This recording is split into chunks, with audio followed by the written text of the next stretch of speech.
Chαῖρε, φίλε, and welcome. Today we're going to be taking a look at John chapter 4, verses 43 to 45. We're finally in a new section of the chapter, so we don't need to go and I don't need to flip the previous pages for you.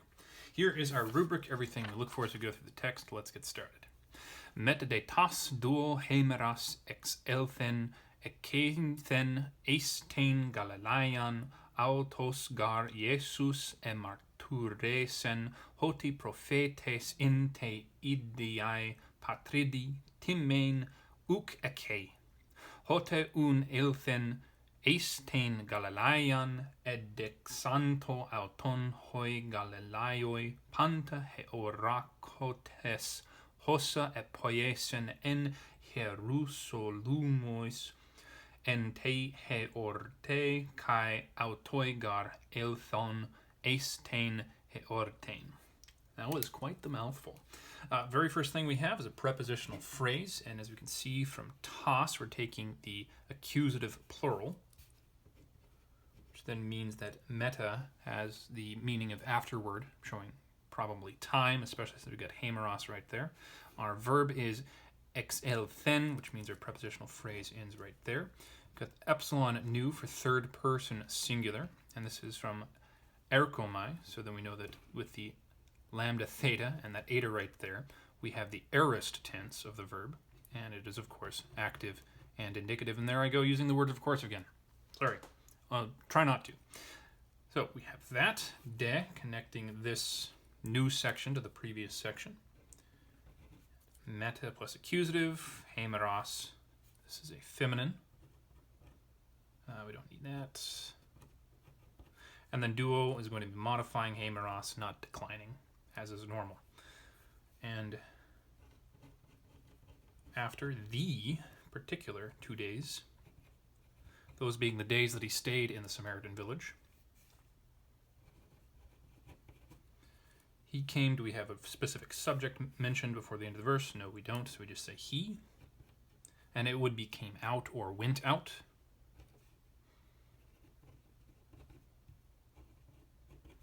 And ek athen, we've got the then showing the motion away from, which is, as far as I recall anyway, thin normally means that. And then ek, of course, out of. So then we can say from there, out from there.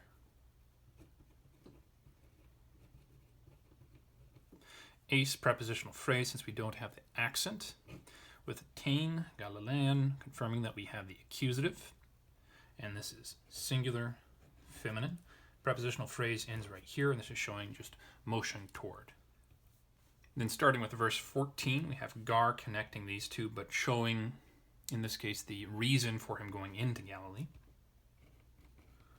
And then autos with Iesus, who don't have any articles, so then that means that this is the reflexive form of it, so we would say himself after Jesus, since we put the subject before himself.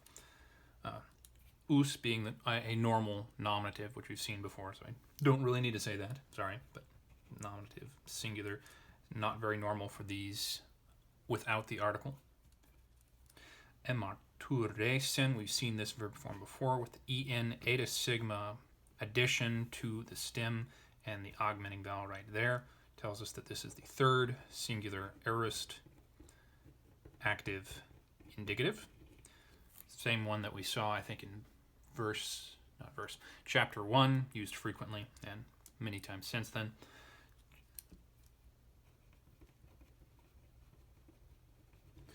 Introducing either a direct or an indirect statement with hoti, quite normal, so we put that. I want to find the verb. Here we have prophetes, eta sigma there for a nominative singular masculine of the first declension. We have our subject in prepositional phrase.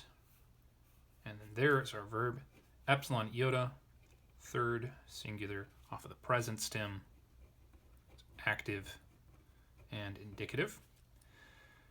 So then this definitely could be a direct quote from Jesus. He could have said, a prophet has.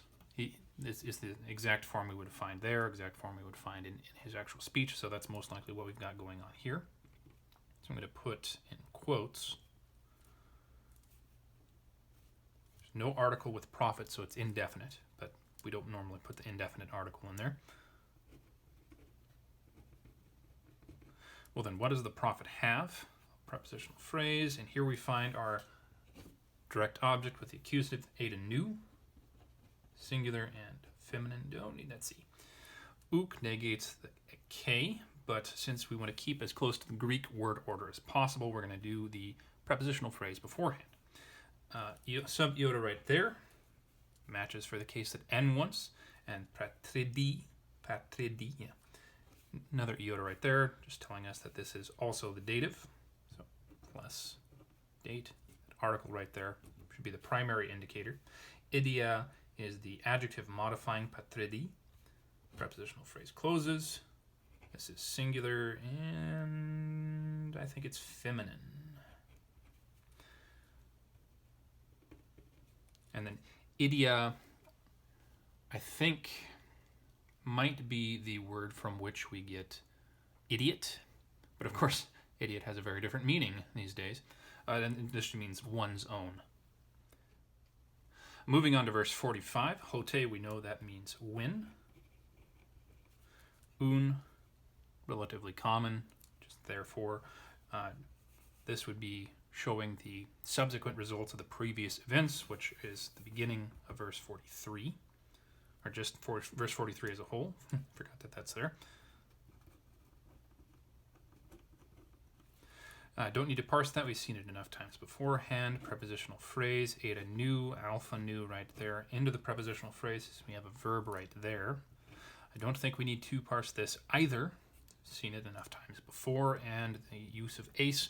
It is sometimes used with the accusative to show purpose, but in this case, since we have a verb of motion, purpose is not correct. It's just location to which.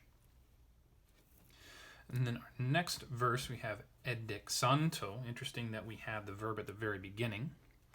I think I've mentioned beforehand that usually classical Greek would have the verb at the end to act as the period. In Hebrew, the verse is normally the very first word, but taking a look at this, middle of the sentence, well, after, I suppose, that parenthetical phrase. And then in this phrase, we have it at the end, separating the beginning of this sentence here from the subordinate clause. And then the verb is at the end. So this is just separating subject here, but being very clear about it. The other way that it could have been done to show clearly who is the new subject is just put hoi galalaioi with that omicron iota as the first word. Edexanto, we've got a augmenting vowel right there telling us that it's the past tense. New tau omicron telling us that this is going to be the third person plural. And then the stem edaxa, that is going to be the aorist of decomai. Delta, epsilon, chi, omicron, mu, alpha, iota. So aorist tense. And it's deponent, not active. And of course indicative. And there I go with the force again, sorry. This word can mean to receive or accept, but in this case it's going to be meaning welcome. So you receive someone in welcome.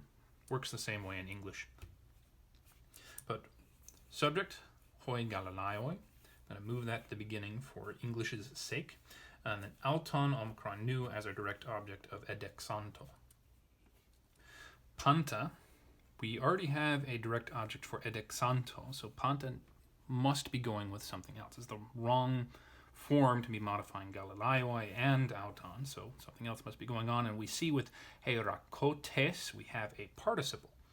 Tes epsilon sigma is going to be nominative plural, and this is from the verb horao, but the heoraka is our perfect without the alpha, and instead the participle ending right here, otes, we know that we have still, as I just said, the perfect stem. And it is active and participle, not indicative. Always tempted to say indicative since that's the word that I use the most when parsing these things. Probably note masculine in there, comma.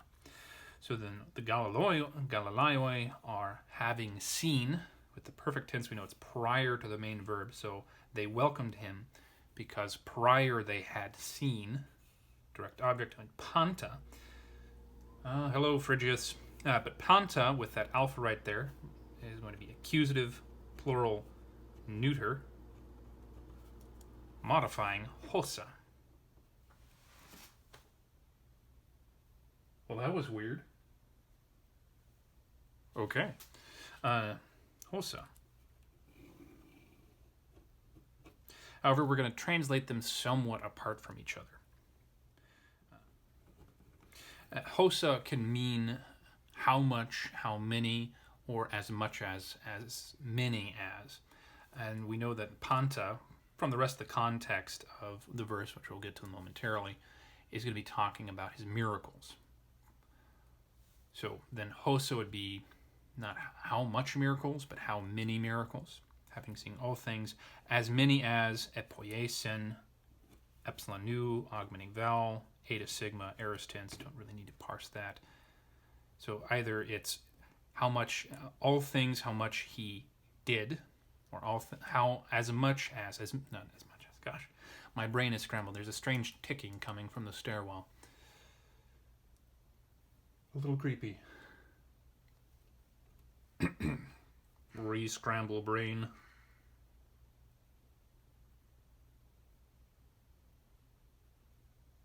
As I was saying,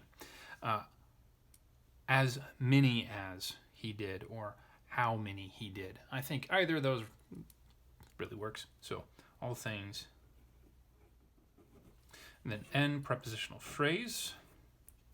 Jerusalemos ends with another preposition right there. Omicron, iota, sigma. So we know that this is taking the dative. And then Jerusalem is a naturally plural neuter form. And so this is just telling us the location.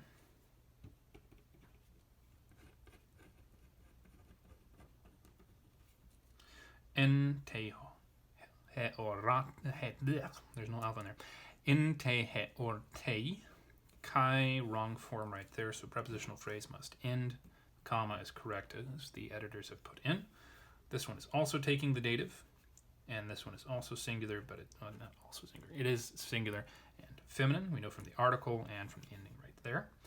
What is a heorte? In classical Greeks, we would say that it is a feast, but in this case, since we're talking in the context of Israel, and of course of Jerusalem, we know that this is going to be one of the required festivals of the Jews. So it could be the Feast of Booths, it could be the Feast of Pentecost, the Old Testament Pentecost versus the New Testament Pentecost, that is, or it could be Passover. Any of those three and the others could be what this refers to. We know that Jesus went to Jerusalem for his final Passover. It's possible that other instances in the New Testament refer to the other Passovers during his 3-year ministry, so that might be what this one is. Or it could just be one of the other feasts, the other holy days, to which the Israelite men were required to go. One forgets when talking about this that Jewish refers specifically to the descendants of Judah, but we know that Levites and Benjamites, and there's one other tribe in the New Testament that we have definite evidence of. He's called somebody rather of the tribe of whatever it is. I think in one of Paul's letters. But anyway, one forgets that the other tribes, remnants of them, are also there, so we shouldn't refer to them as Jews. In fact, when the Gospels are referring to the people as Jews, the implication is probably more the false religion that the Israelites made in the silent period between the Old Testament and John the Baptist. They warped what the worship system is and what the meaning of the worship system is from the Old Testament. Now, almost said it again, a modern Jewish scholar would disagree with me. But I would remind you, this is within the context of the Gospels that we're looking here. So outside of the context of the Gospels, sure, disagree with me all you want, but in the logic of the Gospels, Judaioi, could typically be used to understand those operating according to the non-Christ awaiting form of the religion that God gave to man. That's not a very good way of putting it. Anyway, I should get back to the topic. In Jerusalem, with a weird-looking inn, we might say during, but that'd be stretching the meaning, that usual way of translating in. Comma. Kai could be connecting these two clauses, but we've got a gar right there, so the kai isn't necessary, which means that it must be functioning either as a emphatic or whatever type of word also is in this case. I can't remember. Oops. Autoi, omicron iota, just telling us that it is the same subject. Galalaioi there. Elthon, don't need to parse that, saw it beforehand, but with omicron we know that is going to be plural, matching our subject. For, I forgot to put it into the quotes.